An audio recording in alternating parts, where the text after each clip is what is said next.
Good afternoon. We are starting at 18 minutes to 4. I would immediately request Ntate Tlhabane to come and do the welcome and opening remarks for us. Ntate Tlhabane, over to you.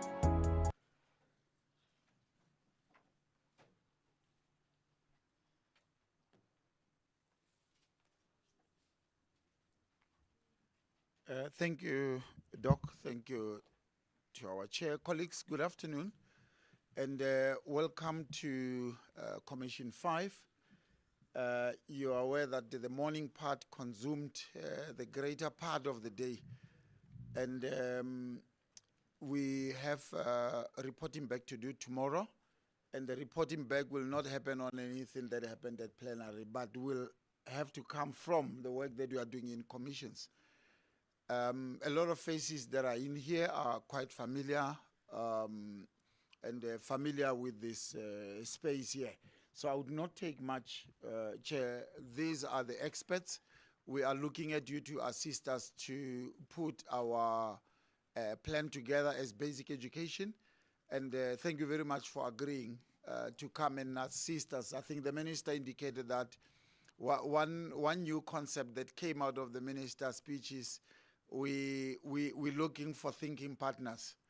I think it's something that is new that came out of the minister's speech, and but the partners who are here are old partners who will be thinking together, and your loyalty and your commitment to basic education and to education in general in the country is unquestionable, and we look forward to you, Doc, steering us towards the outcomes. I will not be spelling out the objectives or even the questions or the areas of focus. I think the questions that we'll have to answer are going to assist us to do that. Thank you very much, Doc. Okay. Thank you, Ntate Tlhabane. Let's give him a round of applause. Thank you. Without any waste of time, colleagues, I'm going to call upon Mr. Stan Khan to give us a presentation on the e-education strategy for successful outcomes. I'll give our presentations 10 minutes because we don't want to lose people that are supposed to be having discussions with us. Ntate Khan, between your presentation and the engagements, 10 minutes. Is it too short? We'll try. Okay. Next back. Okay, let me give you 10 minutes for your presentation, and then we'll take 5 minutes for questions. Thank you. Over to you. Okay, thank you. All right, good afternoon, everyone. Welcome and thanks for joining us for this session. And you can still come forward if you have time. I think we're not as packed as we expected to be. But we're covering today what we've done so far with the e-education strategy. We've been working on this for the last year or so.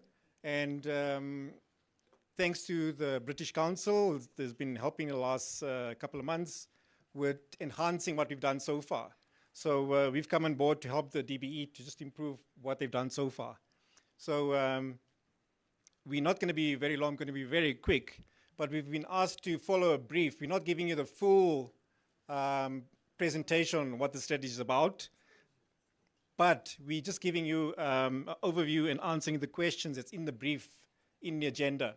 So if you look at the agenda, you'll see these points covered there. So we're going to give you what are the core objectives of the strategy. And we're following our roadmap that we've developed with the DB for the strategy.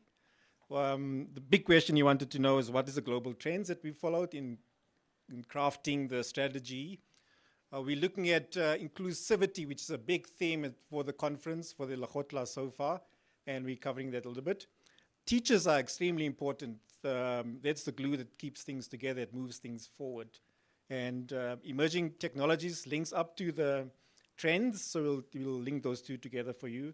And then finally, policy and funding, which we can't do anything without having a mandate for policy. And secondly, how are we going to fund this? This is the big question in our consultations that come up. Where is the money, as Mr. Kavuma says? So we're going to eat straight into it in the interest of time. We're not going to set the context for you, but the strategy vision and our aspiration is that all teachers and learners and stakeholders in the education system have access, equal access to technology resources, and ultimately we want our learners and our teachers to thrive in a digital economy. That's our vision. Our mission is we want to transform the education sector. We want to transform teaching and learning, of course, but we also want to transform how we do assessments and examinations. We want to improve and enhance and optimize the administration of education systems. And there's 4 things that we're working on that we've identified as part of our mission. Firstly is to improve the educational outcomes for teaching and learning.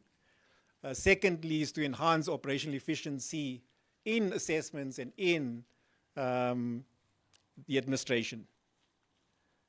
And of course, as I mentioned, teachers being our key participant in the system, we need to equip teachers so that they're competent in applying the digital technologies of our age. And I think we can do that. And last but not least is ultimately we want to bridge the digital divide. That's what we're here for. So our goals are basically 6 segments, and it covers the sphere. And if you listen to the last day and a half about the presentations that's gone before, you see most of these things are covered to one way or another. The first objective is about ensuring equitable and inclusive access to digital resources. We want to make it sure that it's affordable. We can pay for it, and that's why we prefer to use open resources, for example. We want to make sure it's reliable. We want to make sure it's appropriate. You'll hear the term fit for purpose. So that's our first goal. Our second goal is to make sure that we empower learners and teachers to be equipped with the skills and the literacies to be able to use the technology in the classroom. Our next one is about management and administration. We want to make sure it's optimized to be efficient in how we apply it. And then examination systems and assessments. We saw some examples of what's possible. We want to enhance the way we do examinations and assessments and make it more streamlined. And then finally, policy governance and the framework in which we work and operate and apply and implement this strategy is very important. So our goals, we divide into 16 objectives. So here we come now to what are the core objectives, if that answers your question there. And you can see there it covers all of the 6 areas. In terms of equitable access, inclusive access, we want firstly to have meaningful connectivity. And that's the basis of foundation of what we need in order to do our work. And we can't rely on a SIM card with 10 megabits per second as been given to schools in the past. We want it to be meaningful. That's what we mean by meaningful. Secondly, it must be universal. It must be available everywhere. Whether it's a rural school or township school, it must be accessible. Devices that are fit for purpose. I've seen devices stand in trolleys, stacked up, not being used.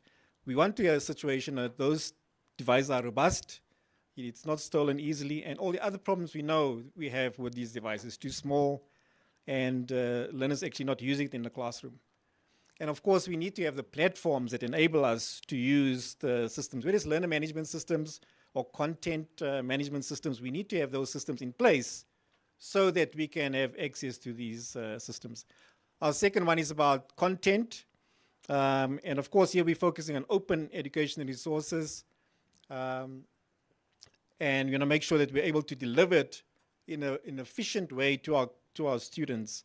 And sometimes in an offline environment, it needs to be on a device so that the students can have the LTSMs on device.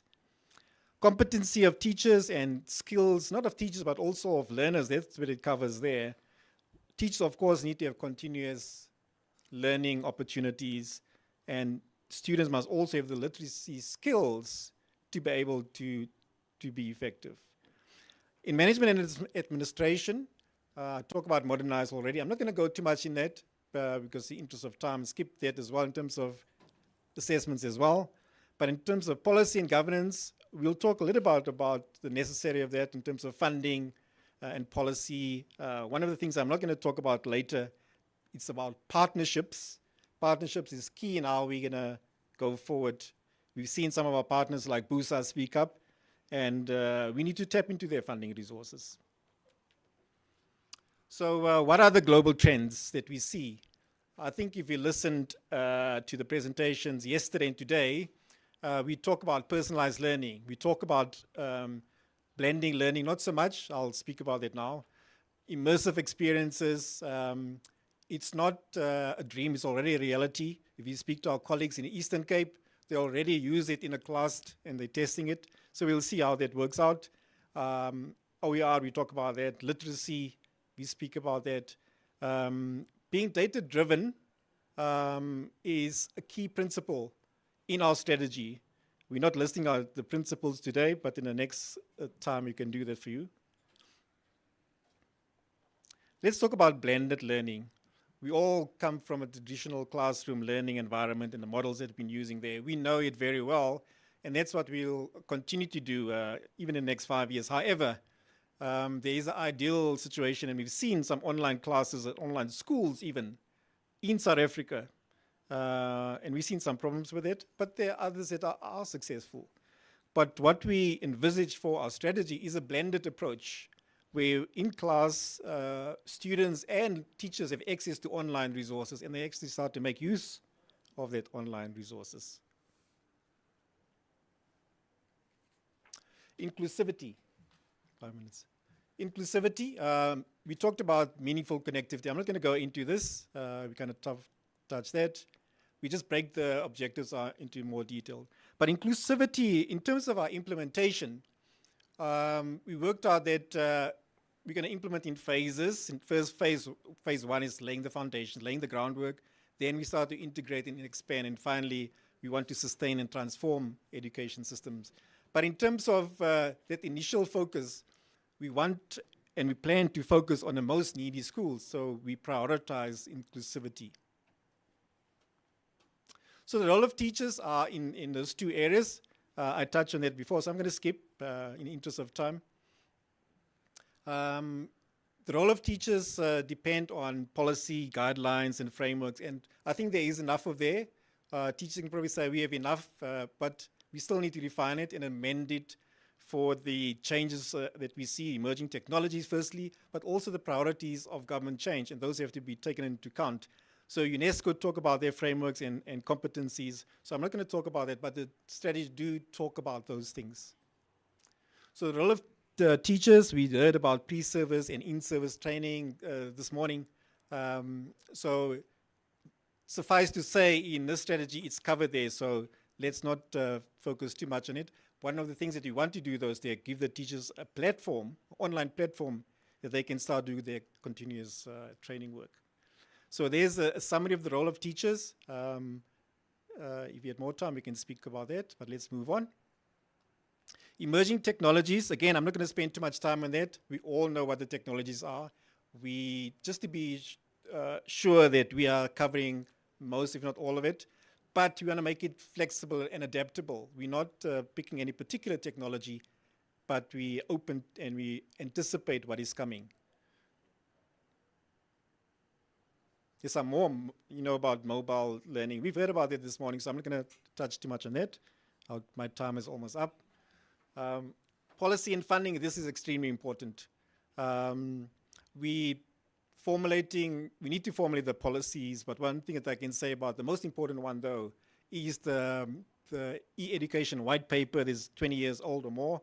We need to work on a new one or just the old one to take into account the context of today. And that's our first priority and main priority, I would say. Some of the other frameworks are in place. We need to look at ethical policies for use of technology in class as well. Funding. Funding is extremely important. We have proposed some funding models. So government has resources and sources of funding that we know about. The current allocation, but also the MST grant allocations. We certainly want to tap into it and also make more of that. And also there's the LTSM budget, which we want to start moving into e-LTSM, so we can start to migrate some of that funding. I think provinces like Gauteng is already doing that to some extent. But there are also non-government sources of funding which you want to tap in. Our corporate social responsibility activities, donor funding, and funding like we see from the EU and UK and so on. Partnerships, I mentioned earlier, is important for funding and other sourcing as well, but you want to use the modern ways of raising funding as well as potential. So I want to finish off with the critical success. So this is the last slide. There's a couple of scrolling a bit about it, but it's important that we look at what are the critical success factors going to make sure that we implement the strategy in a way that it succeeds. So we don't come 5 years down the line in 2030 and say, what have we done? And we haven't done much. So we've done a lot so far, but I think we're going to do more. So then certainly we need to start off with the needs assessment, where we are today, and where do we need to prioritize and allocate resources, which are minimal. Funding, we spoke about that. The funding streams, we need to refine that. And actually what we're looking to do is have a dedicated funding allocation that we can start to use. We're looking for implementation units, not at the national level only, but also the provinces. We encourage the provinces to have their own implementation units that can collaborate between the two, that we can work on that. Teacher capacity is important. We talked about that. They need to be trained. Partnerships. Inclusivity, we talk about that. These are critical success factors that we take into account. Make sure that we take into account the emerging technologies coming about. One of the last ones, if it's not the last, about monitoring and evaluation, which is key. And I think this is also will be a function of the implementation units, not just to manage the implementation and the projects, but also to monitor and evaluate, are we succeeding? Are we having impact in education as we want to do? So I think this is probably the last one. The white paper, as I say, we need to update or get a new one. And with that, we come to the end. I would encourage you to have a look at our strategy, the document. I'm sure it will be shared with you. Please do give us input and read through it, and we look forward to getting your feedback. Thank you.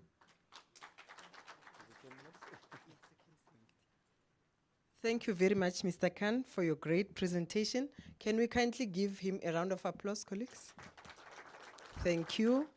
Then let's take questions for the presentation.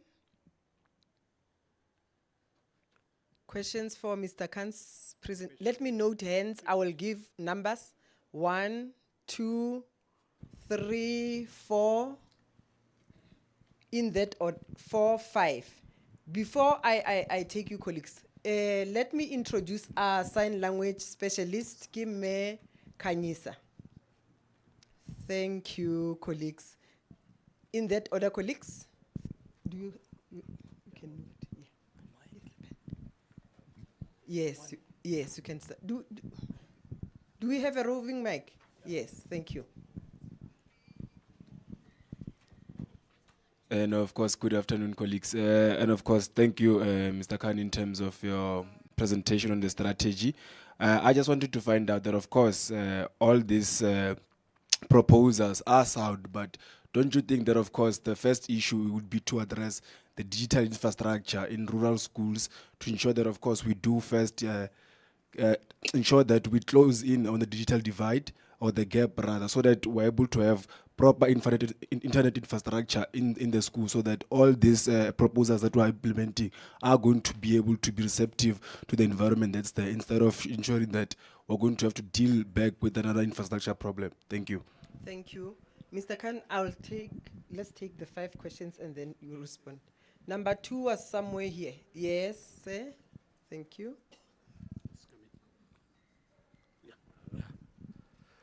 My name is Jace from Blind SA.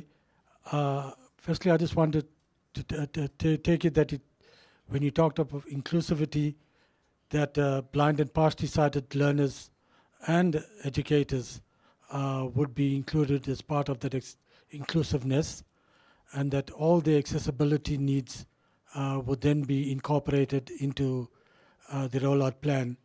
But before getting to the rollout plan, we would seriously recommend that you bring blind and partially sighted persons into your testing and piloting phase, so that we can iron out the bottlenecks before implementation where we have challenges. The second is that will the hardware and software you are considering be mainstream, or will it be integrated with dedicated software that's available for access or adaptive technology? And the third is when you use adaptive technology, there's very important in terms of the training needs to look at the actual screen reader or the braille display unit, something like that. So please give those things in mind. Lastly, I think you did say, please can we make sure that we get an accessible copy of your presentation. Thanks. Thank you. Number 3 was this side. Yes. Thank you for the presentation. I just want to build on the first question and asking about the devices that learners or teachers will get, because there are deep rural schools where accessibility of charging these devices, such as electricity, is a challenge. And then the second question is around the cost of data, because there are many sites that are education related that were zero rated during lockdown, but now we are back to where its accessibility is expensive for the marginalized. So how will we cover that? And also some things such as your AI, as we heard in the presentations, they are not zero rated. It's a cost to access them. Thank you. Thank you. Number 4. Thank you. Amashni from SchoolNet South Africa.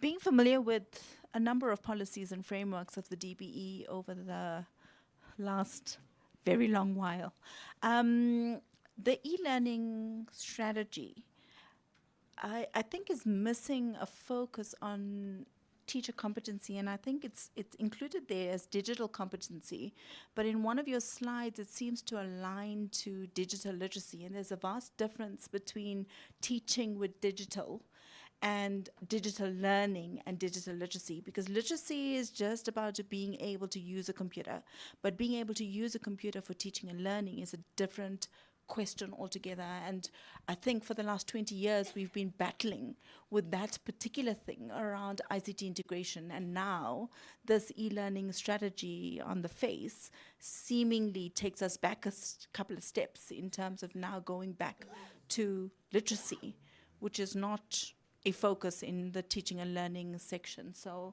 I'd just like some clarity around what that might look like. Okay, thank you. The last question.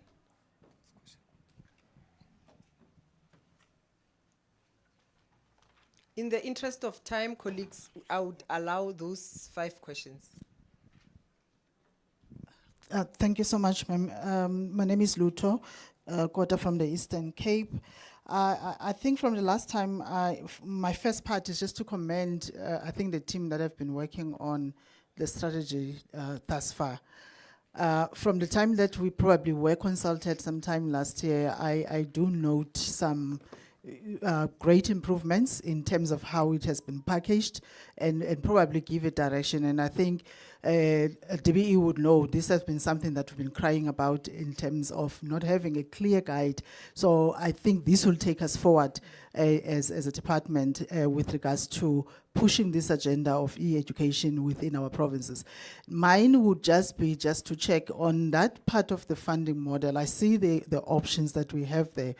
But for us to be successful, I think Uputi spoke about the infrastructure and all of that, which I think it should be covered on the first objective there of saying laying foundations, in the implementation phases.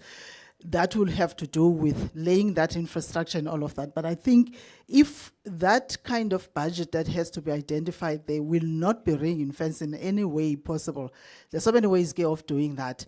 The successful projects have proved that if there's kind of a ring-fence grant funding of some sort, it will probably then assist provinces to move with regards to this. Yes, because the funding models of provinces currently, they're not the same. So it will probably provide some guide. So if there can be also something that will talk around that one as it's getting finalized. and we are looking forward to start it and start implementing.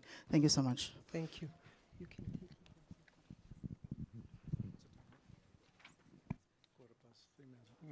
Okay, thank you for the questions. It's really informative. If you remember what I said right in the beginning, we're not presenting the actual strategy in full. So some of the questions that you're raising, a lot of it is in the strategy in a bit more detail. But here we just covered a few sightings, and you can see now our 20-minute presentation was cut down to 10 minutes. So we couldn't even expand on that. So that's the first thing. We haven't presented the full presentation. And I know many of you have not had sight on that. Firstly, that's the second. But the second thing I want to tell you that, or just ensure, we're talking about a strategy. We're not talking about an implementation plan. So the strategy is a high-level document. You can imagine we can't go into detail, can't tell you which device you must use, what infrastructure you must have, and so on. That's for the implementation plan. And you'll be happy to know that the provinces were here earlier this week, and we started to work on the implementation already. So we do cover some of those things a bit more great detail. But I see Mr. Kavuma and Dr. Matobi is here. I'm going to get them to answer some of these questions briefly. So I think they've got better context than me on some of these things. Dr. Matobi?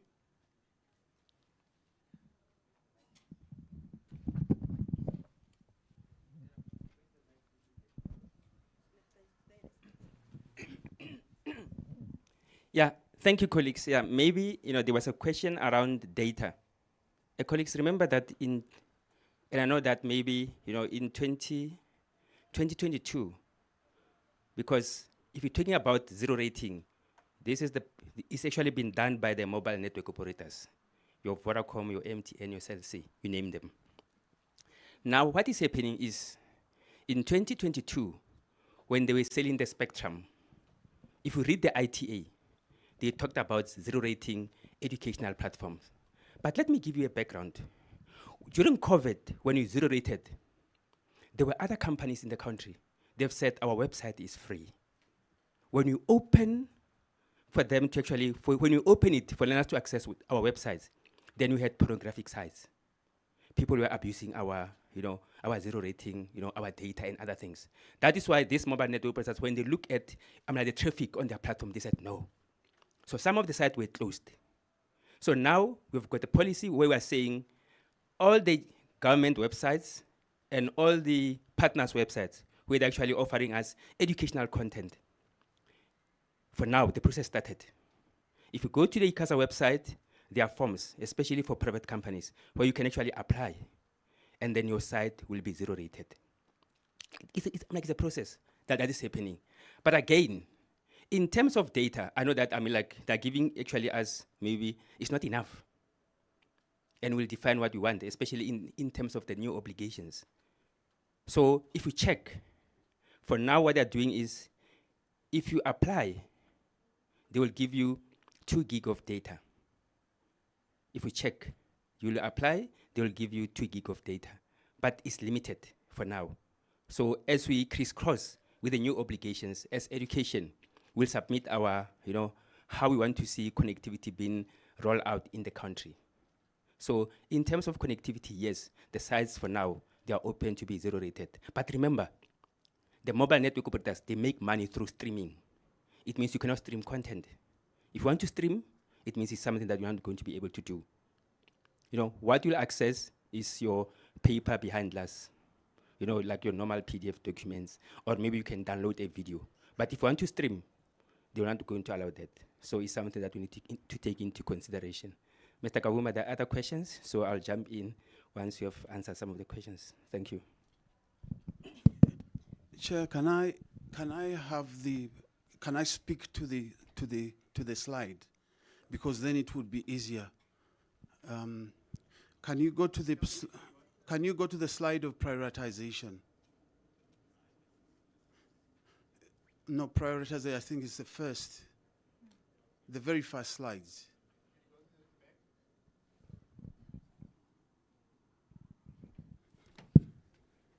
Sorry, Chair, just in the interest of time, why I wanted to go back to the issue of prioritization is because that issue is intended to is intended to mitigate the digital divide. We've said that we have, can you go to the other slide? You've passed it. We've said that, first of all, when you are implementing the multi-phased approach, that is inclusivity. The multi-phased approach, that one, we say that provinces need, because remember, this is a strategy, not an implementation plan. So we are saying that as provinces implement the strategy, in other words, in their implementation plans, they need to prioritize. They need to prioritize the most needy schools, the special schools, the small farm schools, the small non-viable schools, the multi-grade schools. Those are the ones that need to be given equipment first. So in terms of the issue of addressing the digital divide, this is just one of them. There is somewhere else as well when we talk about inclusivity in the slides. Number two, there was a question from, I think, Blind SA, that talked about the issue of inclusivity. And inclusivity is one of the things, I don't know whether you saw it, I just wish I had the slide, because if you saw it in the last slide, it says that inclusivity is one of the critical success factors. You cannot leave anybody behind, especially the learners with disability. So inclusivity has been considered in this particular strategy very much. You talked about the issue of software and piloting, and already many of these solutions have been piloted. I know that through MTN Foundation, the former Deputy Minister of Social Development, they rolled out to schools many of these solutions, and many of them had even the software, because she was very, very good at knowing what exactly these schools wanted. And therefore, she directed MTN Foundation to put specifically the things that she knew would service the children who are partially blind or blind. So these things don't need to be piloted. They are already there in the schools. It's a matter of rolling them out, scaling them out. Was the issue of, somebody talked about the devices and schools in rural areas that don't have electricity. Yes, when provinces are rolling out this strategy, remember, provinces have to draw up their plans to roll out the strategy. Their solutions that they roll out in these schools must cater for those schools that don't have electricity. They are, for example, if you can put solar panels and so on and so forth. So in the plans or in the solutions that provinces roll out in their schools, they must consider those schools that don't have electricity. And remember, we've said they must be prioritized, especially those schools. The focus on teacher competence. Can you go to the slide of the teacher competences? Yeah, there. We're talking about, in the strategy, we are saying there must be continuous professional development around teacher capacity and competences to integrate digital technology into the curriculum and facilitate learning. And we're saying it's not only that, it's also about their self-efficacy, to be able to access government services and so on and so forth. So these are some of the things. These are just a few. If you go through the strategy itself, you'll find more of this than what we have in the presentation. Somebody talked about funding. We had a consultative workshop for government departments on the 7th of February, and National Treasury was there.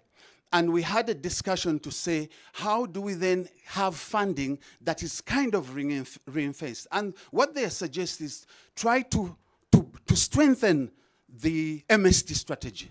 Because the MST strategy has got a section that deals with ICT, or providing digital technologies to school. So if you can strengthen it, that money will be kind of reinforced towards, even the MST grants, they can't touch that money. It is only for digital technologies. So what they suggest, there's no new money.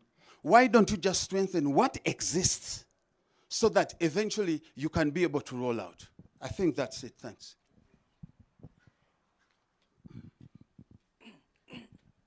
So I just want to conclude by the one on policy and particularly around teacher training and so on. Just to let you know, we've had a consultation with the teacher unions as well a couple of weeks ago. And the feedback from them after doing the full presentation is that they're happy to see that there's so much focus on teacher development and training and so on. So hopefully that if you look at the strategy, you come back to us and see if there's a sufficient on that. All right, I think we covered everything. Thank you. Thank you very much, Mr. Khan. Can we give Ntate Khan and the respondents a big round of applause? Thank you very much. And then I'm going to call upon Dr. Andile Dube from UNICEF, the Education Manager for Quality and System Strengthening. She's going to present to us on the dashboard mapping, mapping of connectivity in schools. Dr. Andile, you have 10 minutes for your presentation, 5 minutes for questions. Over to you. In my youth, I was a teacher. And then after that, I was a lecturer. So I'm not sure about those 10 minutes because I talk a lot. And I think the chairperson will live to her promise of giving us an hour, maybe minus divided by 2, maybe that makes 30 minutes, which is better than the 15 minutes. But before I start, can I just check how many people are from the provinces, the provincial departments of education? Because some of the conversation and some of the mapping conversation refers to the work that requires also their input. So firstly, as they say, I'm Andile and I'm from UNICEF. Part of my role is Reimagine Education, which is another partnership or support that we provide to government, which talks about world-class digital solutions, connectivity, devices, content and data, and the involvement of young people. And I think this links very nicely to the strategy that has been just presented. Firstly, I just wanted to quickly talk about the connectivity challenges, but I think I'll be talking to the convected, and I was asked to provide a global perspective. And we know that about 6 million schools in the world are not connected, and 500 students have no access to internet, which is actually a reality for many children in South Africa. And of those, an estimated 2.6 billion are connected, which is data that ITU has shown that is a very gendered, which means that women and children and girls are mostly affected, which might be slightly different in the case of South Africa, where everyone is excluded. And we know that unconnected children are more at the risk across a number of indices in life, which is includes identity, gender, and this presents a huge challenge for young people. And again, I know that most people in the room knows that. We have spoken a lot about the connectivity and how it helps and empower education. This has been presented also today, so I'm not going to go in detail in that. I like the fact that there's already a question about inclusive education, which again, we constantly have to remember when we're dealing with e-education and the related. We need to be talking a lot about teacher efficiency, which is part of the questions that we have had. But we also know that when we have schools that are connected and children who are connected to, we have a little bit of cost efficiency. We learned a lot of this around COVID in South Africa, where for the first time in the country, we all had to run around trying to connect children and making sure that continuation of learning happens at home. And all of us were even in bigger shock when we realized that what we dream and what we think and what can happen are two different things. And so we have to ensure that as we talk about giga and connectivity, we don't get into, we constantly ask if we had a national emergency like that, would our children be connected? And the answer is often no. We know that digital inequity is a huge thing, and it mostly has poverty-stricken children and location in mind. I'm going to just, you're going to get the slide, so I'm not going to go in details with the examples that I thought I will provide. So GIGA is a partnership between UNICEF and the ITU. It was launched in 2029, and South Africa is now one of the countries that are part of the GIGA countries.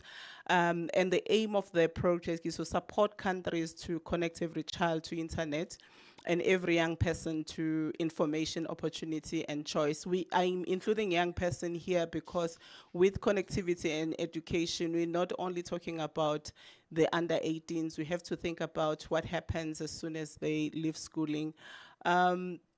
The mission here, GIGA, is to connect every school, as I said, in the world, or support countries in connecting every school in the world. And I know that one of the questions that was asked was mainly about connectivity. And I want to also zoom into issues of connectivity and infrastructure, which is something that we'll show when we talk about the map. In the case of South Africa, the Department of Communication is one of the signing partners.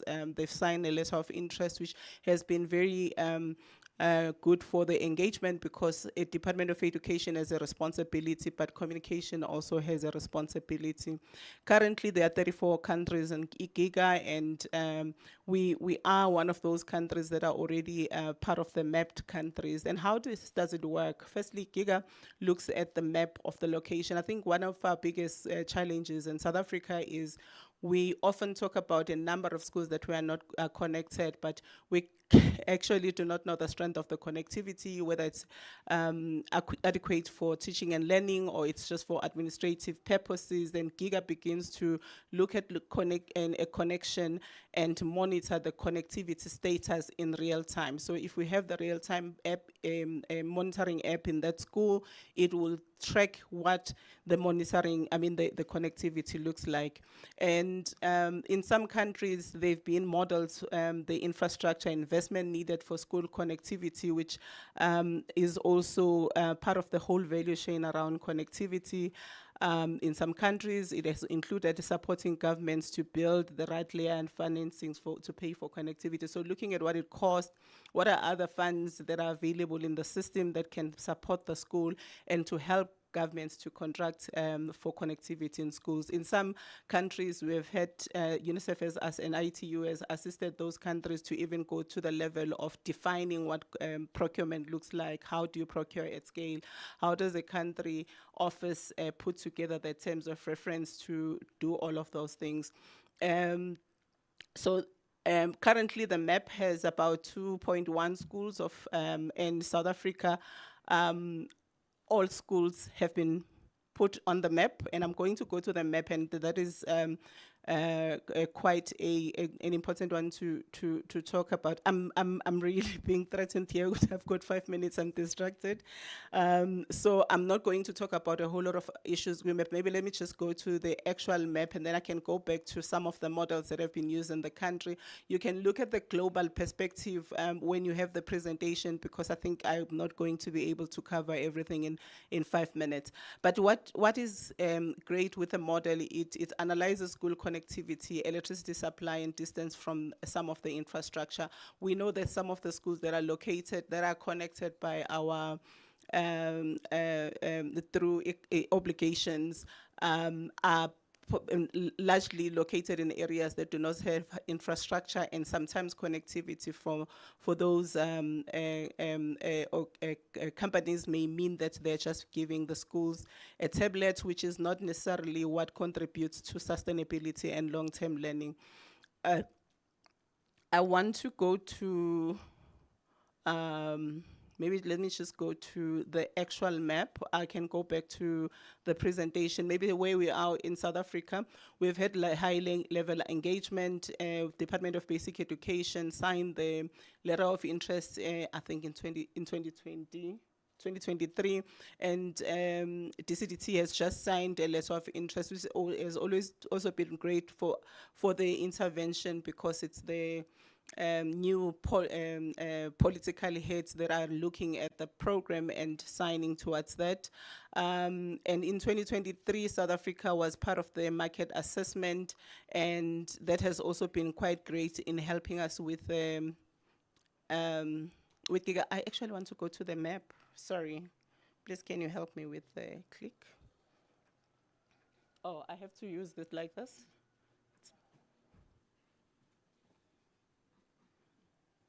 Is it working? Because at the point I should come this side, no? Hmm? No, I want to go to the interactive map. Yeah. There's a map. Can you click from the laptop? Whilst he goes to the map, I want to also talk about the next level of work. What happens is the schools are mapped based on the data that we receive from the Department of Basic Education. But as I said, the map only tells us that the school is connected. It doesn't tell us the strength of the connectivity. And then there's a real-time monitoring app that has to be downloaded from a school level, and MS number is provided so that that school is monitored in real time, so we can know anytime if you go to that school. So here is the map of South Africa. Because I can't click here, if you can touch just one of the, if you look at firstly, let's talk about the corner. If you look at the index one, it shows connected schools in green, and then not connected schools in red, and unknown schools in green. So the reason this doesn't have the not connected schools is because what we uploaded here was the list of schools that we received that were marked as connected. We have not received data from Western Cape, so the data, if you look at Western Cape, it will show largely as blue. I hope you can see clearer on the screen. Please, can you just click one of any of the dots, any of the green dots? So if you click on the dot, can you see that? Because I can, oh yes, it will show you the name of the school, it will give you the coordinates, and if you go, it will give you a whole lot of information about the school. But can you go to where there is South Africa and put, I don't know, Brazil? Just wanted to show the difference between the South African map, because we have not implemented the real-time monitoring app. If you go to another country, yes.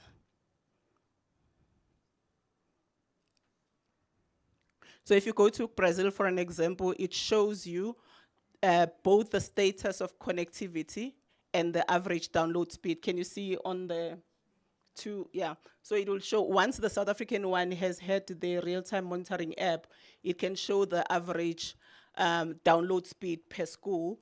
Plus, it will show you the unknown schools and the known schools, and so on and so on. And please do play around with the map, because we don't have the time. There is the address. Then it will be ZA instead of Brazil. Please, can you move away from the map, because I have extra 10 minutes. Didn't see that. I have extra 10 minutes, so I can talk all day. So the next, how do we get to getting all the schools to be on the map? Firstly, I think we need to go on with the work on the real-time monitoring, and this requires that provinces actually work with national, and thus we support national on that. And what we had wanted to do initially was get community information workers, which could be a young person who's based in the school. At that time, there was PYI, which I have learned that it's coming back. We could use principal or administrators who can upload this app at a school level, and the app can get the data or monitor the speed of connectivity in the school all the time. And this is one area of work that the department is engaged on, and that's what we are trying to support for the remainder of the quarter. And we are hoping that provinces can actually volunteer to be pilot for the upload of the real-time monitoring app so that we can begin to get schools connected, begin to get schools to, to provide that data. Why this is important is because if we do not know which schools are connected and which schools are not connected, and we do not know the strength of the connectivity, it is very difficult to advocate for a connectivity of the remaining school. The second one is if we do not know the strength of connectivity, it's not gonna be very difficult to actually go back and say, actually, even when you say 16,000 schools are connected, but the strength of connectivity is only such that the school can only use it for administrating purposes, which is SAMs and the related, where we want, when we actually, the e-learning the e-education strategy is about making sure that schools are connected for purposes of teaching and learning.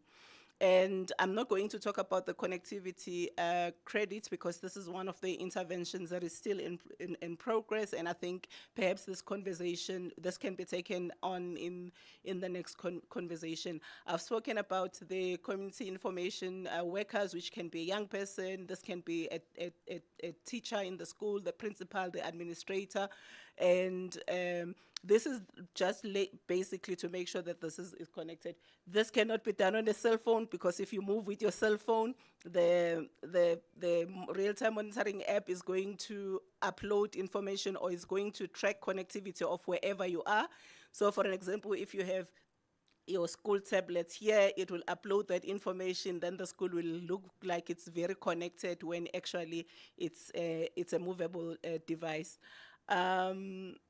Then, as I said, I'm going to skip on credit, and here is where I wanted to just talk about. So we have officially, as South Africa, formulated the Giga South Africa Steering Committee, which consists of DBE, DSDT, ICASA, and other partners, which is ITU and UNICEF in this case. And there is continuous engagement in this, and there are plans around how the steering committee meets on a frequent basis. Again, I've mentioned that we need to make sure that the apps, the real-time monitoring app are implemented or uploaded at school level. And yeah. So this is where I stop so that I can take questions, and I'm hoping that we can have a lot of discussion around this. Thank you. All right, thank you for that round of applause. Let's take questions. 5 minutes. 1, 2, 3, 4. Can I have the fifth hand? 5. Then we are closing because we are still having a number of questions that we are going to engage on. Let's start with you, ma'am. Thank you. Over to you.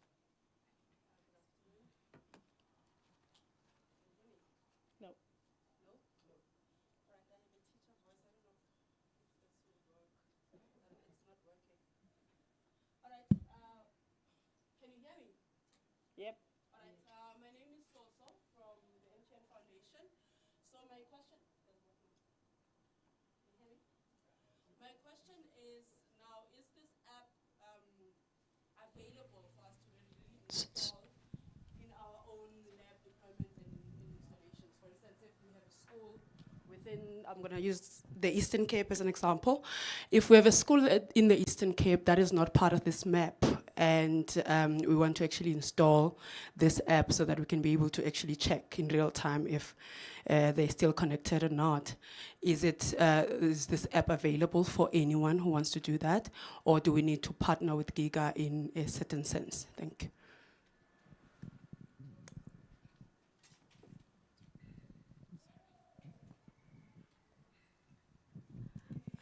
Thank you so much. I think the map, firstly, data around connectivity is fabulous.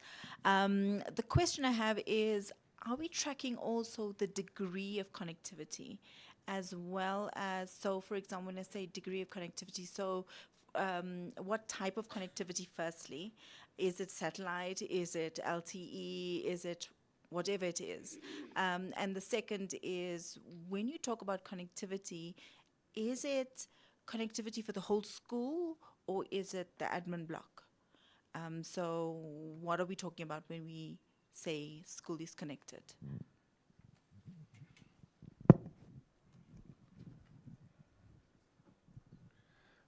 So one of the things we often try to get feedback from David here from Code11 is learners using the platforms and trying to see the actual M&E of our programs going out there. And learners are a great source of this information. They've got the time and the resilience. Is there space for the actual classroom learners, say when they log into the classroom, is there a way that they can be doing this reporting as a sort of citizen science level? Is that included in how Giga works?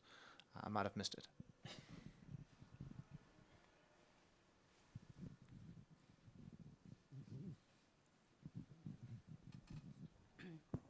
Hi, thank you. It's Hema Hariram from NAPTOSA. And to you, Doc Andile, you heard Mr. Rabotakpi speak about the UNESCO high-level panel on teaching, and South Africa was participant where Minister Angie was on the panel. And they've come out with resolutions for teaching, and particularly in the tech space and ICT. I'm wondering, of course, it's probably linked to the strategy as well. Have you all looked at it and incorporated the resolutions that we have signed up? Also, EI has been part of it, so I'm just wondering if you have. And chairperson, and if the chairperson's here, since we couldn't contribute, and in the earlier conversation, intellectual property and copyright. We've just come out of an international intellectual and copyright conference that was held here in Cape Town and Joburg, and the issue around copyright and the AI and the digital material being utilized. In fact, South Africa's copyright amendment bill is there because of the issues around, we heard about the Marrakesh Treaty, and that's impacting on the blind community. So have we factored this into our strategy going forward? How we're going to, because we heard there's no policy in terms of the AI, and how do we manage that going forward?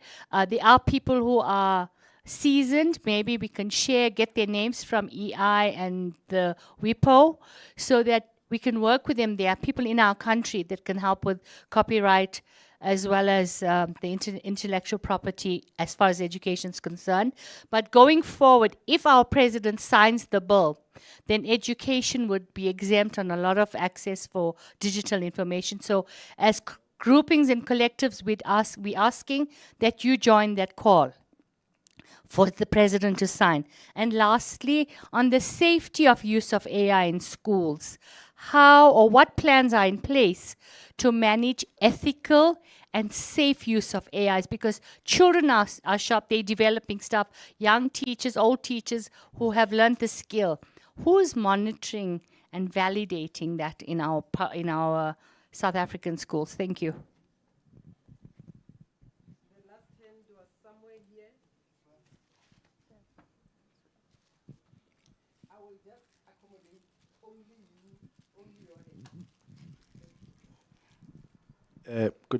Good afternoon. My name is Zamai Kambi from Learning Channel.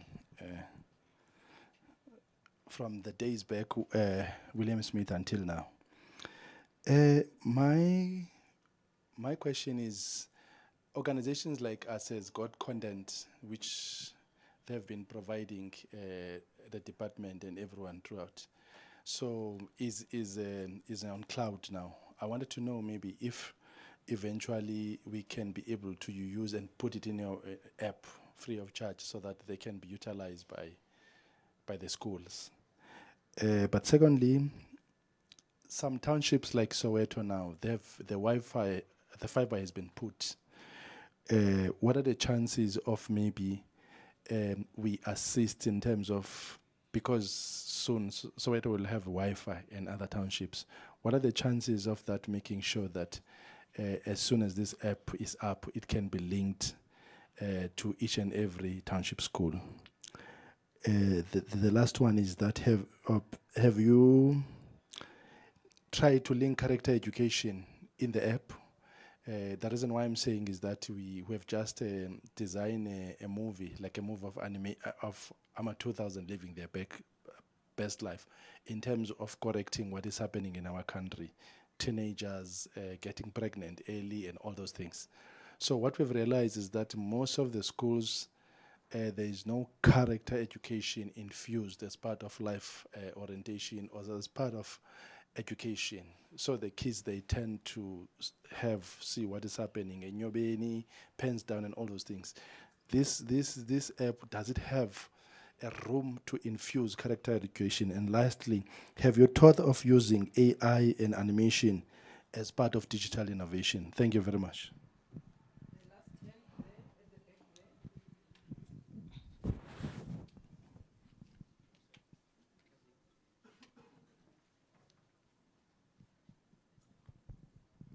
Thank you, everyone. More comment than questions.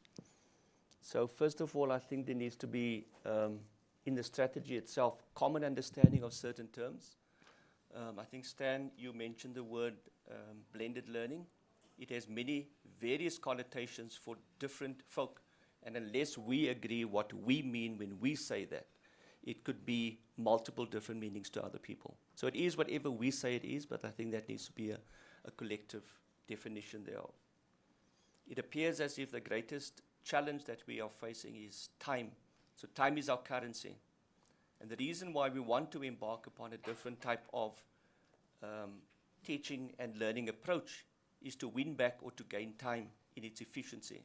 As an example, instead of regurgitating the same lesson 10 times by one teacher, you can do one teacher and do it 10 times to different classrooms, whether it's at the same time or whether it's captured and then released again. So I think that's one of the issues that we want to come across very strongly in a strategy. The strategy should also be an overarching document underpinned by various other annexures or documents, if you like. As an example, I think much is being said about the digital standards to which the e-learning strategy could point. So when you change any of the other documentation, like the standards document, because there's something new that has come up, like AI, for example, you do not have to change your entire strategy, but it's the elements thereof that underpins it that would necessarily be changed. It is a chicken and egg situation, that what is necessary first? Is it the connectivity and as an infrastructure? Is it the technology without or with? Is it an understanding by teachers as to what the greatest gain could be, independently of whether they have or not? So I think it's a difficult equation to fulfill, but the strategy should speak to each of those aspects. I call them the A, B, and C, which are the building blocks. A being the infrastructure and technology, B being capacity building of those involved in it, and C being the digital resources that is being used as the fuel for that fire. Just as a few comments.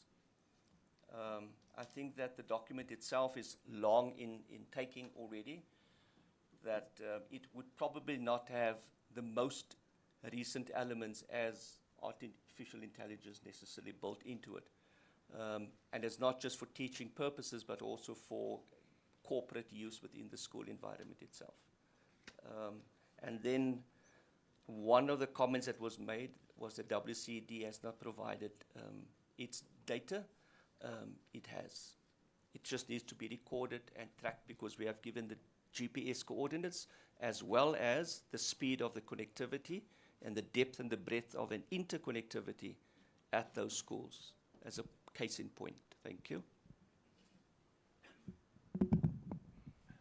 I'm going to try and wear both hats. The hat of a person who's just presented on Giga and a hat of a person who is responsible for Reimagine Education. But I think other questions require Mr. Khan to respond to, because I think they are more on the strategy. I can't see him. And maybe Dr. Mtobi and whoever, and they can respond. I can't see Mr. Khan. Okay. Oh, is there? I think some of the questions will require you. Perhaps you can come to the front. So your first question about the availability of the app to use. No, you don't have to apply with everyone. The app is available for each school. So if, for an example, third party of your ICAS or whatever donations that you are making to schools, you can preload the app, but the condition is we need the app to be at school. So it can't be it can't be a laptop that moves out of the school. It can't be a tablet that moves out of the school, because then it will collect data that is not necessarily school level. What the app does is, as soon as the school downloads it, they put the MS number, and it will continuously be collecting for that school. So we don't want someone who goes to Malawi and it start collecting from Malawi, for an example. Of course, it has country boundaries. And we can chat more about how that can be done. The degree of connectivity, you are asking about the type and where the location is. Sorry, I can't remember your name. Sorry. Yeah. So I think that is basically what the app needs to do. We have an understanding, say,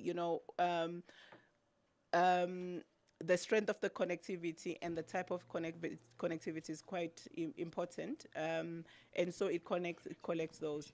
And no, it doesn't collect only at admin, because the idea is to collect for teaching and learning, and so it has to cover the whole school, so that the strength is not only the admin-based strength, and also it doesn't only collect the data that is only for admin purposes.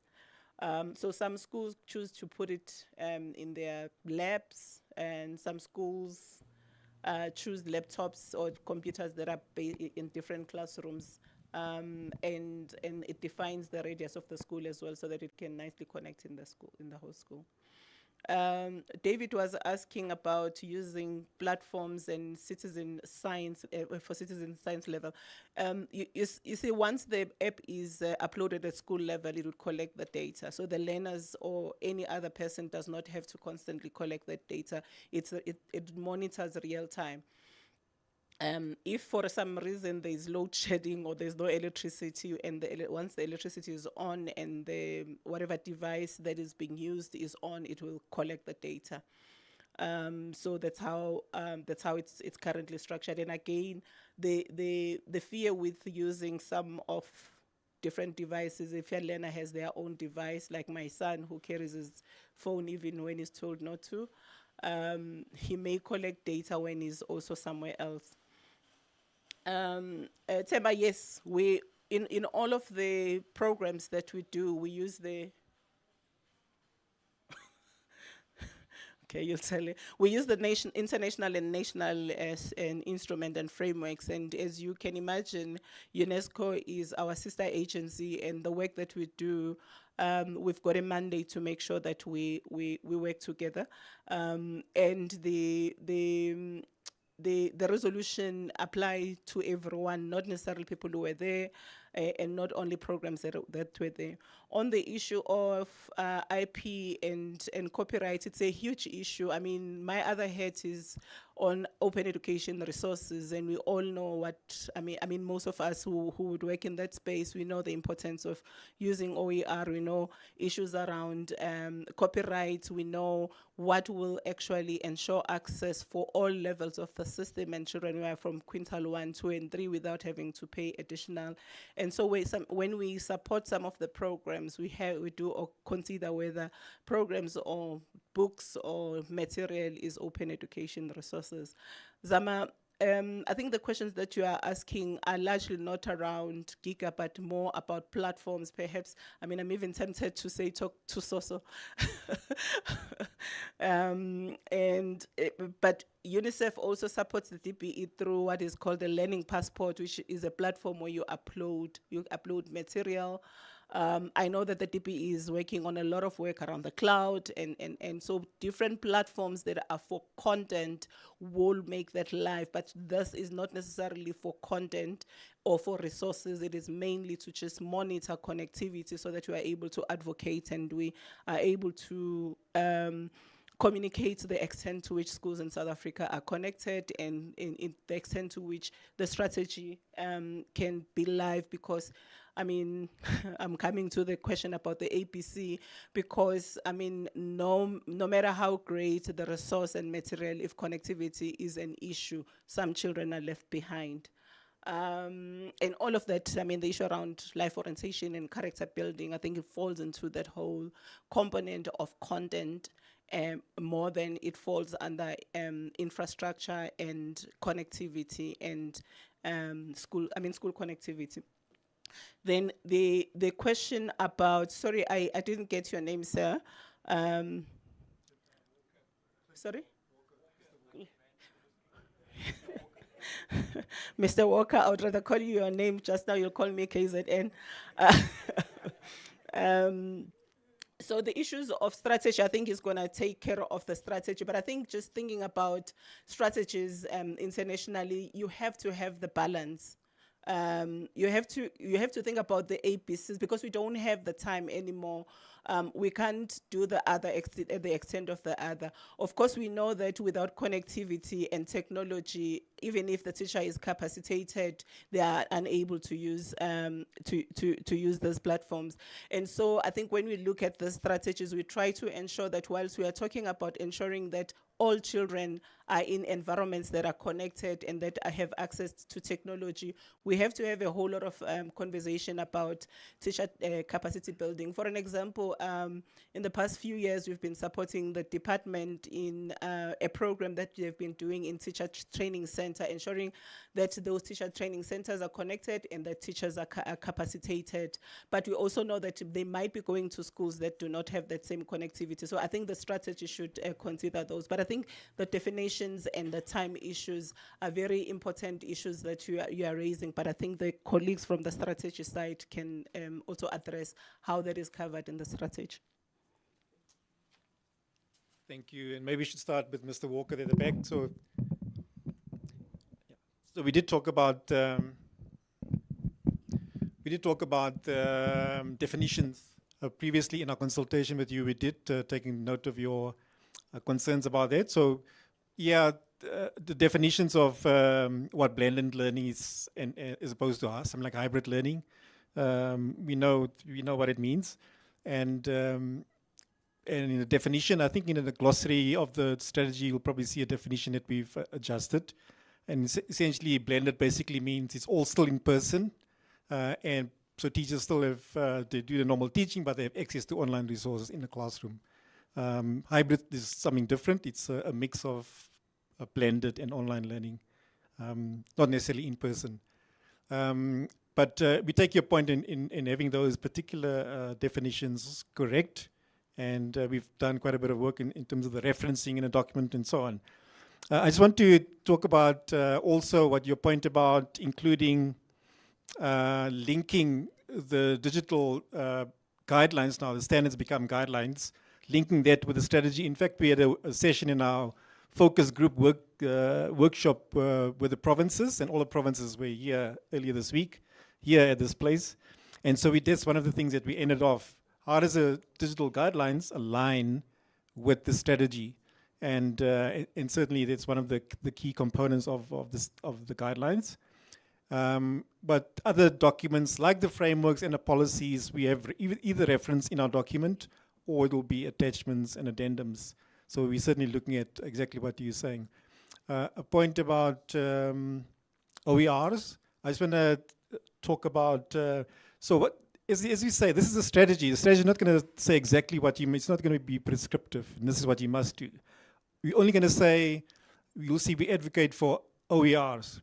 You know, that's our preference, open education resources. So we welcome the invite from the Learning Channel to make their content available. So what we will do, we'll provide the, as we say in the strategy, digital platforms to enable it to be posted on those channels, and it's available to everyone. So that's what the strategy says.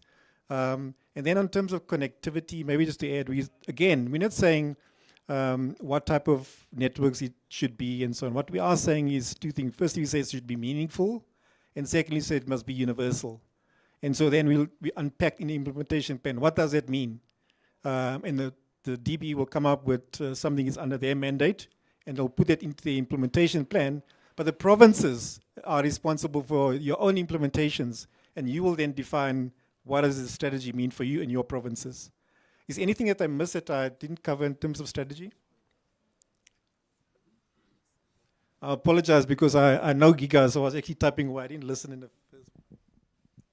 Yeah, Chair, I don't know how much time, but I wanted to respond to some of the things. 4 minutes.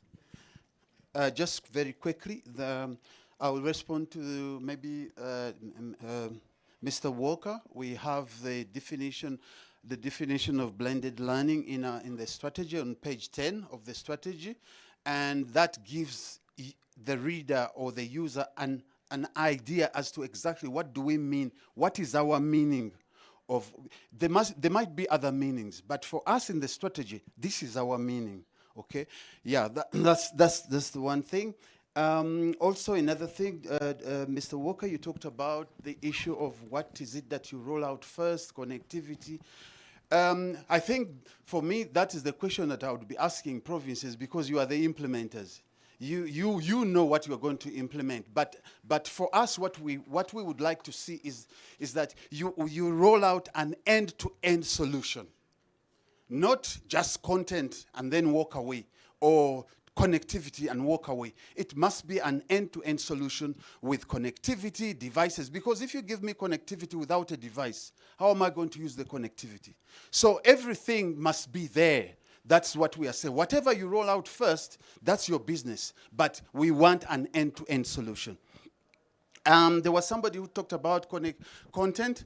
The issue of content, we look at content. First of all, if you have content, we look at, when you give it to us, first of all, we don't want a link to your content, because when you go bankrupt and your link goes away, then we don't have the content. So we want you to give us the content. We check whether it is aligned to the curriculum. What kind of content is it? Is it content that supplements, or is it content that is aligned to the curriculum?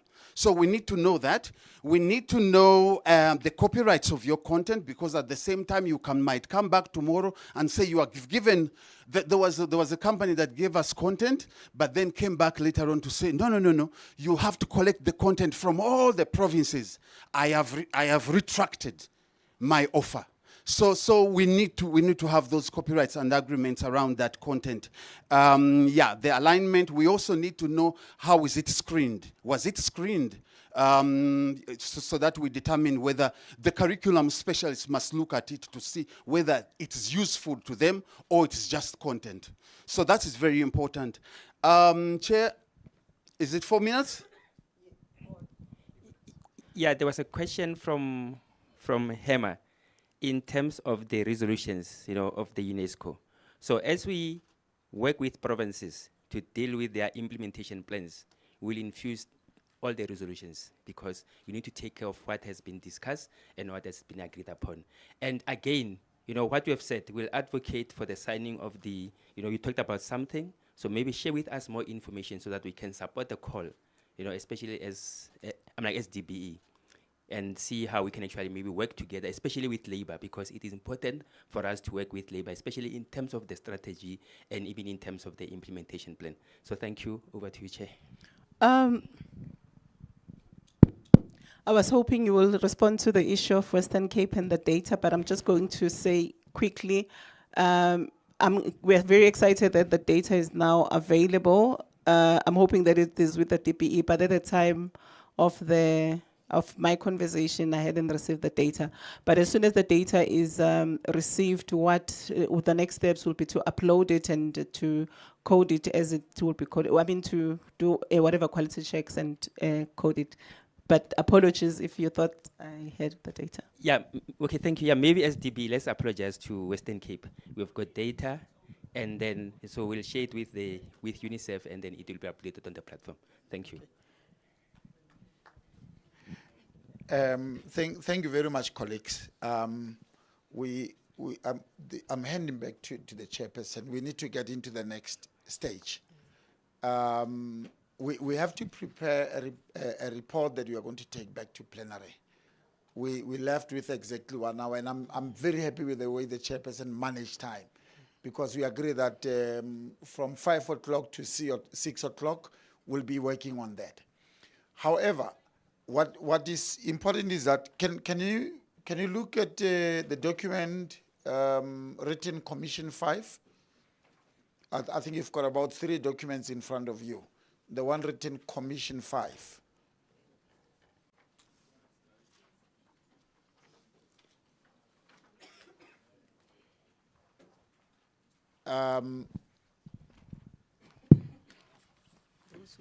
Within the document, there are 7 questions that you must answer.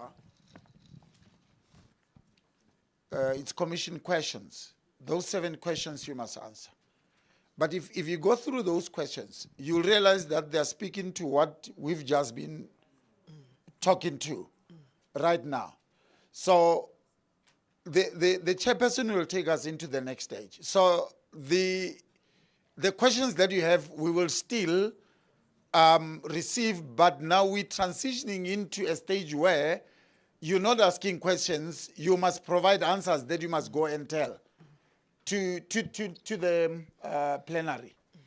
One thing that I also need to correct is that we've been talking about, and the question you will see is talking about e-education strategy. The first question says, what are the core objectives of South Africa's e-education strategy? It should be draft e-education strategy, because we don't want to give an impression that it has been finalized and we are trying to discuss with you. So it's not necessarily just, it's still draft. It has not been approved, you still input into it. Colleagues have indicated we have engaged in a wide range of consultation sessions, and but you know, consultations never ends. Even after you have finalized the strategy, there are things that you're going to pick up that you'd say. So, Chairperson, I was proposing that we go through each of the questions, and maybe you allocate just 5 minutes, and that we get led by, say, Mr. Kavuma, on what is the response to that, number one? Because it is some of it is in the presentation that you just received. Those are the core objectives that you just take, say, these are the core objectives, are you happy with them? Should we add anything to this or what? If you are happy, then we pass. We adopt those as the objectives that must form part of the strategy. So I'm handing over to Chairperson, then to take us through 6 o'clock, then we must be done. Almost 5 minutes on each. Mr. Govoma, if you take us through the answer, if you can flight it. Yeah, if you can flight them and say, okay, these are the objectives, quickly look at them. Are you happy with them? Should we add any? Should we delete any? And then once we are done with that, then we have answered question 1. Then we go to question 2. Okay. Thank you, Chair. Thank you. In the meantime, colleagues, let's give our presenters, Dr. Andile, and the respondents a big round of applause. We didn't do that. Thank you. Mr. Kavuma, over to you, sir. Thank you. Okay. Do we have the presentation? Which one do you want? The strategy one, because this is about the strategy. Okay. So the strategy, the core objectives are there. Then also these ones, the global trends are also there. Did you give them the presentation? It's the one that Stan was showing. Oh, yes. Mr. Khan, your presentation, please. Thank you.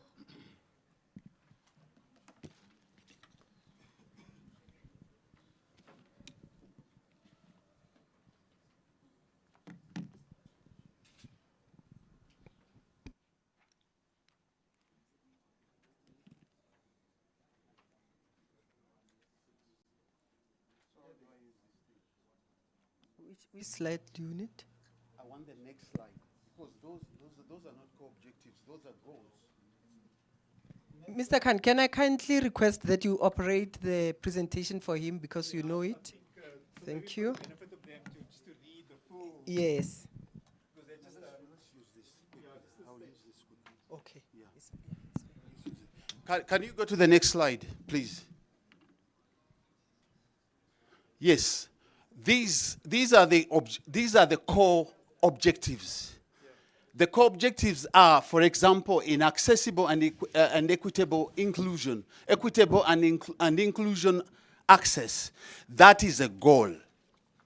The objective is meaningful universal connectivity, fit for purpose access devices, digital learning platform. Those are the objectives of the goal up there, which is the goal is equitable and inclusive access. Then the objectives of digital content resources are digital curriculum resources, content delivery. So I hope you get the gist. Then the goal here is digital competencies. And these here are the core objectives. So that's how it is running. Now, all we need to do is that if we have these, our core objectives, how do they link up with the emerging? Because the question speaks about how does it align with global trends. So these need to align with global trends. Please, can you take me to the slide of global trends?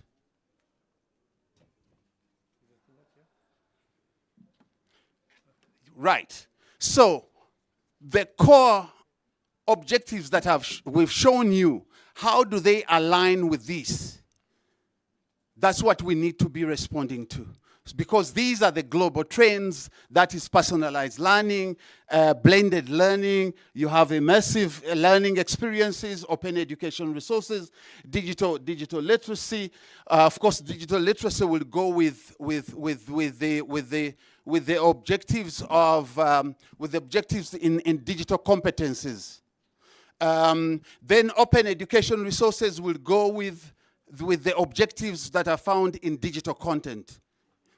So we just need to match and align these various emerging trends with what we have seen in the objectives. The previous slide, please. I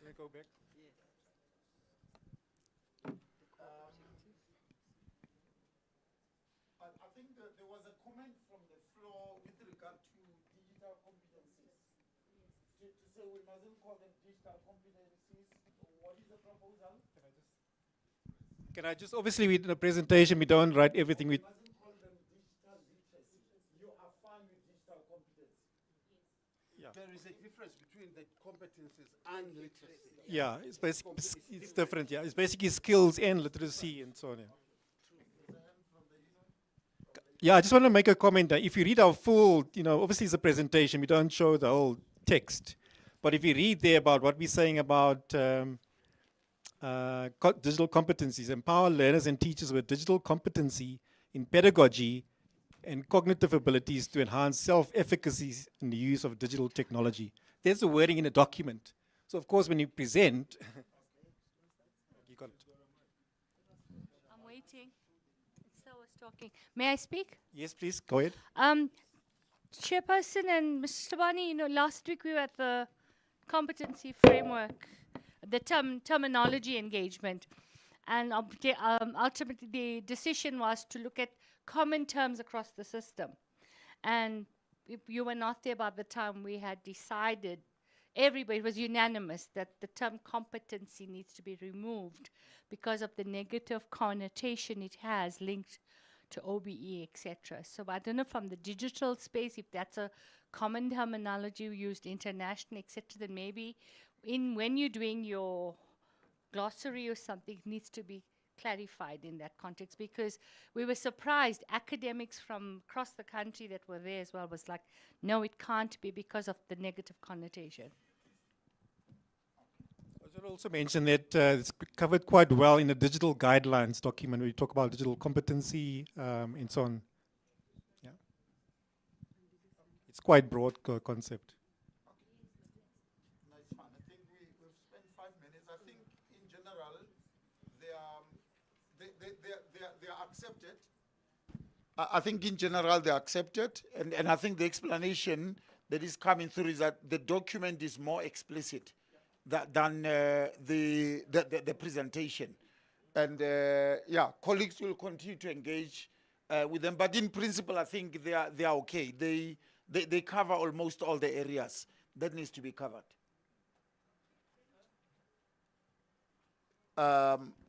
Yeah, and I think the digital learning platforms, they would cover, Jay, the issues of inclusivity as is the key objective there, that the platform must take care of the things that you raised earlier on. Yeah.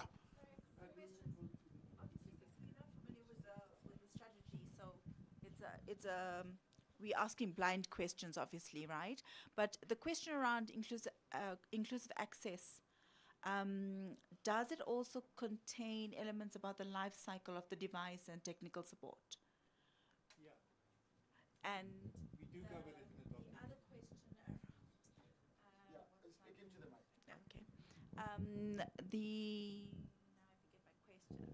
Okay. Now I forget my question.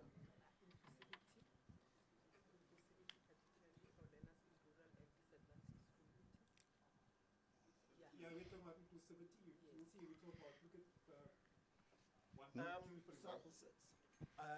We've been reminded to speak into the mic because there are Okay, people sorry. who are connected online, virtually. Yes. Okay. So our first goal covers inclusivity by and large. It talks about the connectivity, which is access, it starts there. And secondly, fit for purpose devices. We said specifically, it must be fit for the purpose. And if the purpose is inclusivity, that's what it is. So if you look at our sentence there, learner devices, including assistive technologies for learners with disabilities and teacher laptops designed for education. It must be fit for purpose, right? Please also notice that when we talk about this inclusivity, we are talking about universal access. Universal means all learners now. So that's why we include the word universal access. So universal access actually covers what we mean by inclusivity. Yeah, and also what Stan has talked about, that even for learners with disability, that's included. The next slide. Even here, you can see that we're talking about equitable access, meaning that there is equal access throughout. And with the next slide, you can also see that this also in red, can you press it again? The one in red also speaks about inclusivity. The most needy schools, remember, that is trying to address equity, because these schools don't have digital technologies. So in other words, they should be prioritized so that there is equity. You should not be giving digital devices and resources to schools that already have. You should start with these ones that actually do not have, so that you bring about equity. Okay, question 2. Question 3. This is question 2. Okay. Inclusivity. 1 and 2 covered. Yeah, inclusivity. Question 3 is around professional development. It speaks to professional development. What role do teachers play? In terms of the role that teachers play, we are talking about here that goal number 3 of the strategy over here. Goal number 3 of the strategy speaks about digital competencies. It's a whole goal dealing with only digital competencies, and that includes continuous professional development, and then we also have digital literacy. Okay? Digital literacy and competences of learners and teachers. And remember that this is not just about teaching and learning. It goes beyond that, because they need to be citizens. There need to be digital citizens that can access e-services of home affairs. They need to be able to do banking. They need to be using digital so that for their own self-efficacy. The next one is about the legislative framework. You cannot talk about digital competences without looking at the legislative framework. So this is the legislative framework that speaks to digital competences, that governs what we do, or what informs what we do when we are dealing with teacher development. The next one. In the next one, it talks about professional development initiatives. These are the initiatives that are in the strategy, the high-level strategic initiatives that we are looking at in terms of making sure that there is professional development. So these are the things that provinces will be unpacking. Then this one then speaks to the exact roles of teachers. What are they? What is their role? And these, in terms of develop digital competences of the learners, participating in digital training, things like utilizing and adapting, not just utilizing, but being able to adapt open education resources, facilitate online collaboration, promote digital citizenship. Remember, digital citizenship is more or less like the digital literacy. They need to be training your learners how to behave, online etiquette, all that is supposed to be covered here in terms of digital citizenship and leveraging on data analytics. I'm sure there are more than that. And that is all about question number, Chair, the question number 3.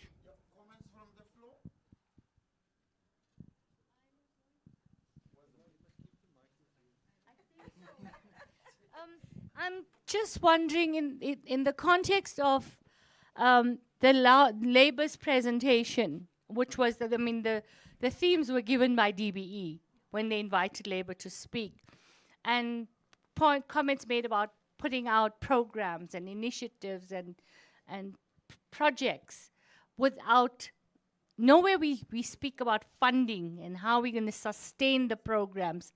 So I think somewhere it needs to be factored in somewhere, because even in terms of Andile's presentation, the expectation that is you're going to leave the instrument at the school. From a safety perspective, we've known, even in Gauteng schools with the safety and all, the equipment was stolen.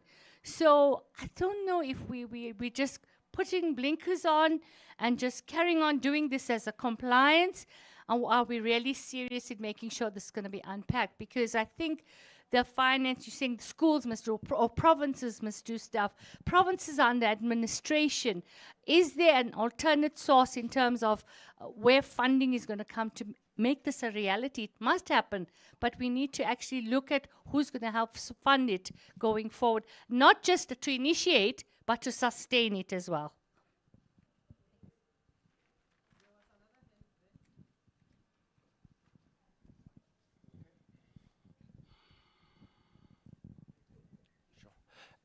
Chair, just to comment on the answer to 3, there's somewhere where you were talking, in the previous slide, I'm not sure if you can go back, you were talking about giving teachers laptops and then learners fit-for-purpose devices. I think it should be fit-for-purpose devices for both learners and teachers. And there are teachers with disabilities in the system, so we need to cater for that. Laptop will be so 1980 in the next few months because we're moving to different devices as we go. So the way it's structured, it suggests that teachers will get laptop and then learners will get fit-for-purpose devices. So I suggest that it says learners and teachers. Can you please take us back to slide number 1? No, sorry, not slide number 1. In objectives. Core objectives. And the next one.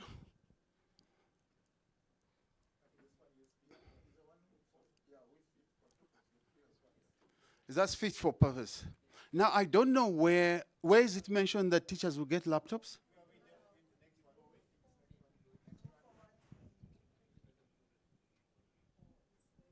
Where?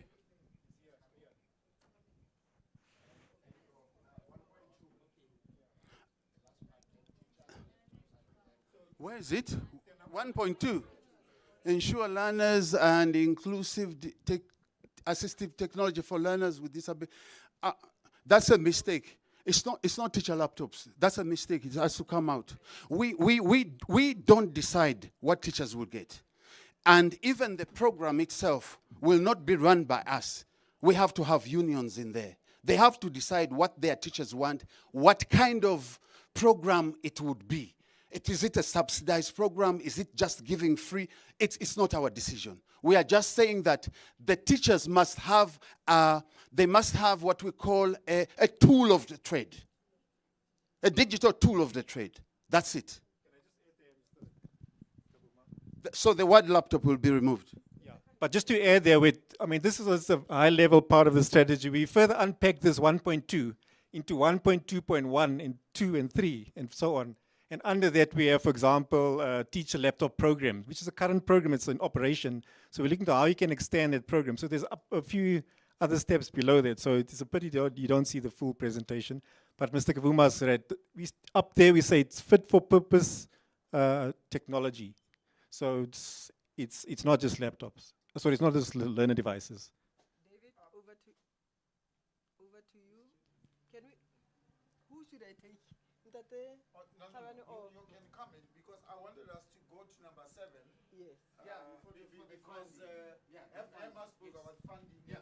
The last Yeah. slide.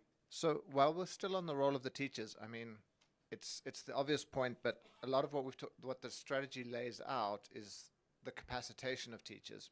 The teachers are also the ones delivering and actually making sure the devices get used. And I think this maybe speaks more to question between 3 and 5, but the teacher is really the bridge to make sure the thing is used. And how do we get feedback that the thing is used?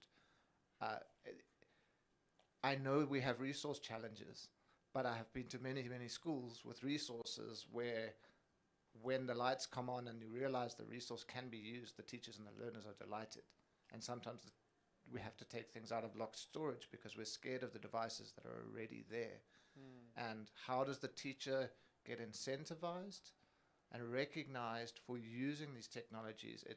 There's almost a missing link to put the pull on the link to say, you used it, we did it, and how do we actually look at that? So I've kind of got a question around how that bridge is, and that's maybe clear in the strategy, but I wouldn't want it for management to be looking at that. It's almost for the teacher to be presenting those case studies. That's a very good point that you're making. That was discussed in our focus group earlier this week, particularly because the provinces talked about how do we get committed teachers to actually use this technology. It's not something that they have to do, it's additional work. They see it as actually part of the work. And so they have ideas about how you can reward teachers, incentivize them, make them aware, have advocacy programs and so. And they do a lot of the programs. The provinces here will attest to the Mascota and them. They will attest they do many of those things already to incentivize teachers to actually adopt the technology. But that's a very important point. I mean, if you, please do give us the feedback if we need to include something in particular around that in the strategy. Funding, Yeah. Okay, thank you. Yeah, look, we've got this category as part of the NTA. It's called ICT in Excellence Award. So this is how we actually fought for this. I'm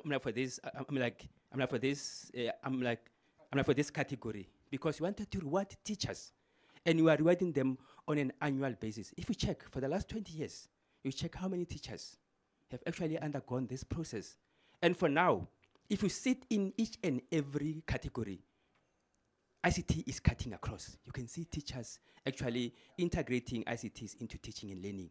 And now, because we are introducing coding and robotics, it's going to be worse. Because all the teachers now, this will be in part of their DNA, as Mr. Thabane normally used to say, it's going to be part of their DNA. Thank you. Thank you. I just wanted to take us back to Hema's question or comment around some of the blind sides. I think one thing that is great about the strategy and the plan is each province can decide what they want to say about safety in schools. I'll give you an example. We're currently implementing a reading intervention in the Northern Cape. We give teachers tablets, but the teachers are saying, we want to leave our tablets at school because it's not safe to drive with a tablet home. And can you see there, it's different, different contexts, it's different preferences, but you'll find that, for an example, in schools where they have been handed 50 tablets by your MTN's they will leave all of those at school. So you can actually put real-time monitoring app in those because they stay at school.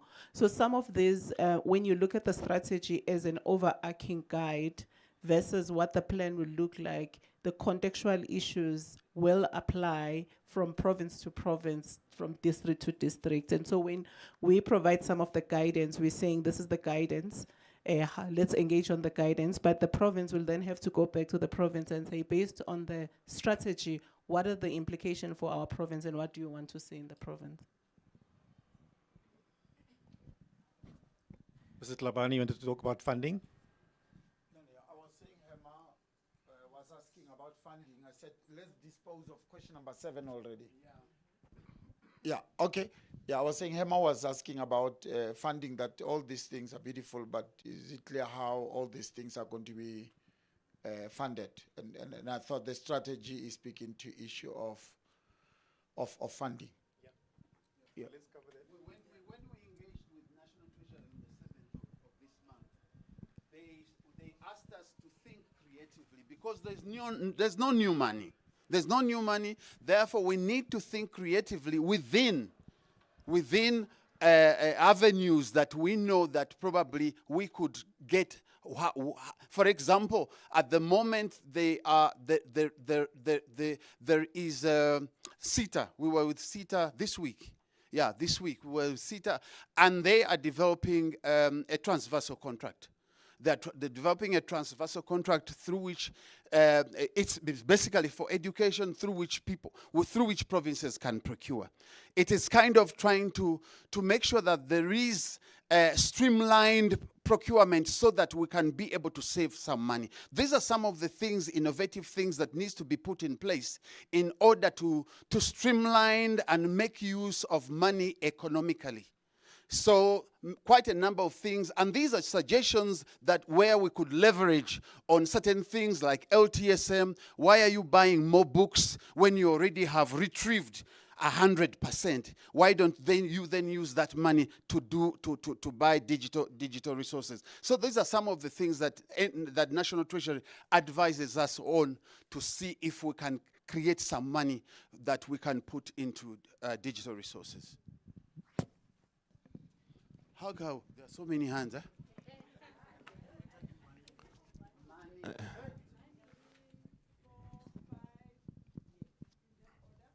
Okay. On question 7 on funding, can we also cover the maintenance? Because this is not like a textbook. It requires a lot of maintenance. We have children who are crossing rivers, and once it's in touch with water, that device is gone. So if we can say something to that in the around maintenance. And the speakers in front keeps on referring, there's more points. I'm feeling like someone who's signing a contract and you're saying, don't worry about the small print at the bank. Because you keep on referring that there's this 1.1.2, whatever, that we can't see right now, but we need to sign on the big print on the screen. Thank you.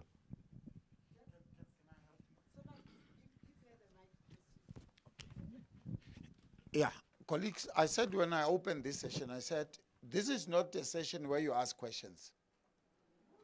This is a question where you assist to provide answers. So in other words, even when you come to funding, you look at that, and if you think that is insufficient, then come up with a proposal and say, can you include the following as well? The chairperson led us through the first session where you are asking questions. Now we are in a second session, provide answers. Thank you. So in other words, the other 5 hands, I expect that we are not getting questions, but we are getting proposals. Where can we get the money?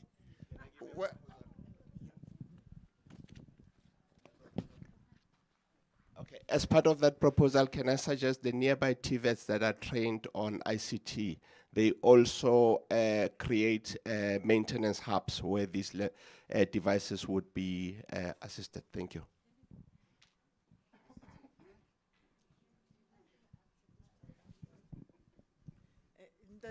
You're making me, I don't know, it was not going to be a question, but make a contribution under LTSM budget allocation. I'm thinking if we are going to be migrating some of the LTSM, it's something that's out for, not for discussion today, but because we've got in the room our publishers, because there are issues of perpetual licenses here, that may not that may see us not seeing the budget maybe stretching, because if you talk perpetual licenses, then it means it's every year renewals, and you find that a textbook might be more expensive than if you had a hard copy. You know, so there ought to be a discussion also with such partners, I would say partners, okay, as we are moving with that particular notion of saying, let's digitize even the e-textbooks. They've got resources and all of that. But how do we manage and stretch the kind of budget we have under LTSM so as to be able then to move? So I don't know. It's discussion for another day, but I think we have to get there. Thank you.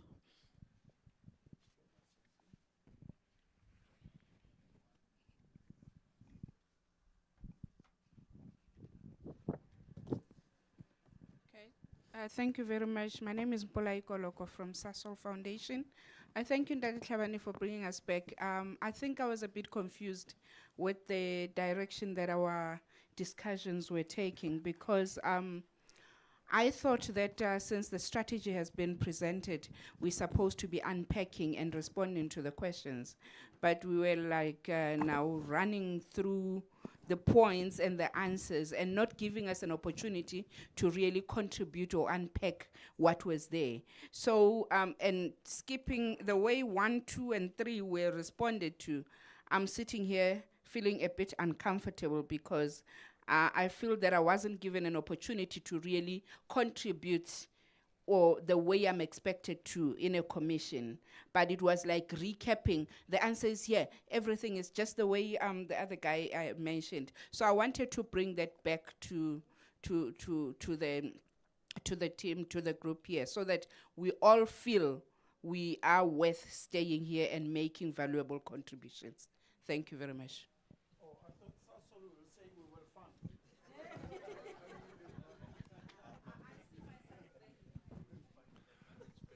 So, having a look at policy and funding, to contribute based on a specific example, recently with Mamkota we worked on a proposal that takes into account, if we look in industry, we've got this idea of lean in technology. So in lean we want to minimize wastes, and there's different types of wastes, and one of those is unused inventory.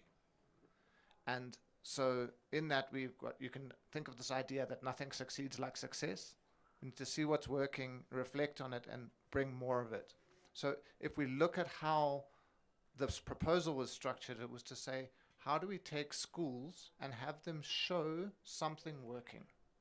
And then work with the funder, the sort of corporate funder, to say, when the school can show milestone X is achieved, we release more funding, rather than having a lot of things that get sat in storage at the schools, to rather encourage a funding model that is iterative and shows schools using resources that they have, however limited they are, and then that is a way we can unlock more funding from people who wouldn't want them to sit unused. So, and that funding can be set in reserve, but ready to be applied as it's shown to be used. And then we won't have disillusioned funders. So that is, I think, something to think about. It's not just about getting the money, but it's about how we deploy it in a lean way so that we can show that impact and minimize waste. So I don't know how to incorporate it in those bullets, but I'm sure somewhere in the document it makes sense to think about that feedback. Chair, this strategy is going to be unpacked into a plan. And many of those ideas and others, apart from that one, will be in the plan, so that that plan then implements what you are saying. But in the strategy, we just say there must be public-private partnerships. And I think your idea falls in there. But now when it comes to the implementation plan, then you unpack that public-private partnerships and include exactly what you are saying and other ideas.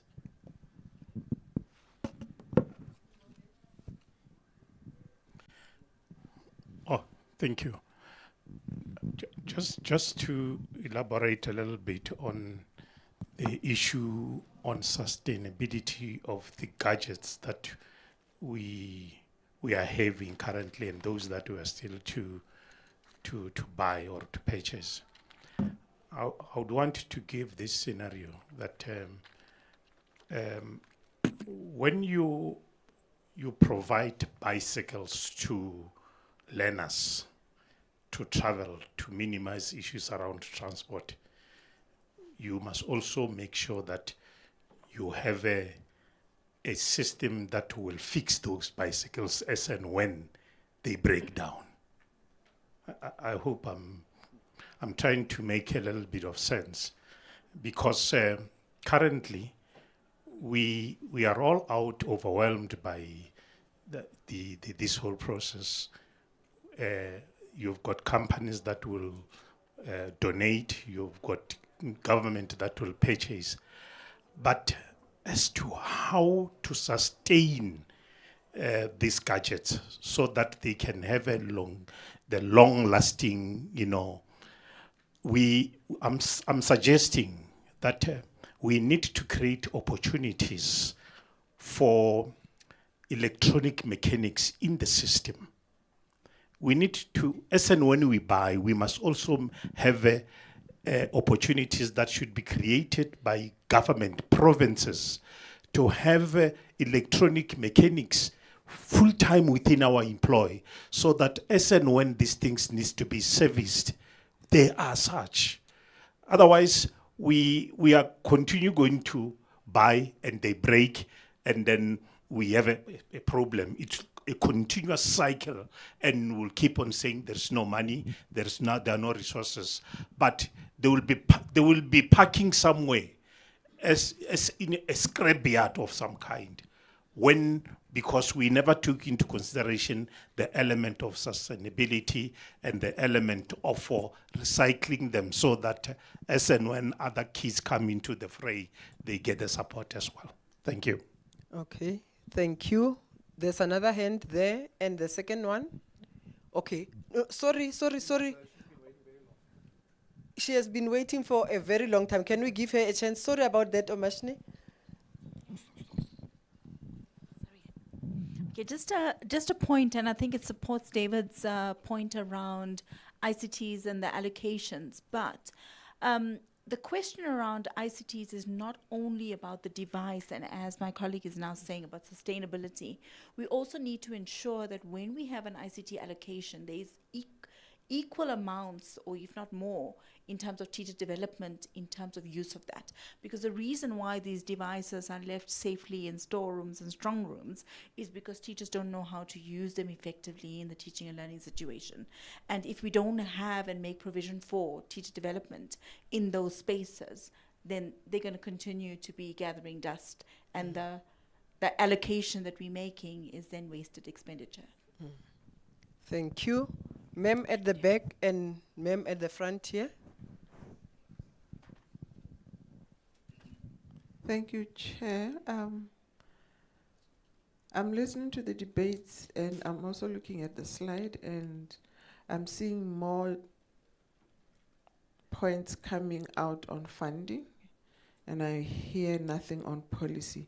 I don't know whether it is embedded in some of the bullets there, but if it is, it's not very clear, because when we report, I'm thinking people would be looking at us to see how the two are linked. Or also, when you listen to some of the inputs, you can see policy implications in some of the suggestions that also go with funding. But the question is, where do those fall? Okay, I see now there's a page on some policy. Let me see. Okay, all right, thanks. Okay. The last hand here in the front. Thank you. And then we move to the other question. Yes, we move to leveraging emerging technologies. Thank you very much. I'm Aisha Suleiman. I'm from National DBE, managing EMIS. I'd like to touch a bit on the funding aspect, but also go to 5 while I'm at it on the EMIS side. Okay. So we all understand, I'm speaking on the side of the data. We all understand and agree data is very important. We've had a whole 2 days agreeing on that. But investment is not being made in the systems that collect the data. And I'd like to give an example of how we've done it. in the sense of how we've institutionalized a school administration system. And now with the ECD coming into our sphere, we have also successfully developing an e-care system, which is an admin system for the ECD sector. And that was through public-private partnerships. We could not, and we cannot do it without that. Lego Foundation was very instrumental with the e-care system. Ilifa Labantwana is very instrumental. Alma Philanthropies is very instrumental. So goes without saying, we cannot do it as a government on our own. But having said that, organizations were used to build the system. As government, we need to maintain that system. And that's the long term. And there is no funding for that. I mean, we've gone to National Treasury. There's a big bid that we've had for $1 billion, and we're waiting on a response for e-cares. For SASAM's modernization, and one of the slides had said we need to modernize our solutions. I mean, we're working on an e-administration where our data that's being collected is done via SASAMs, which is offline. It's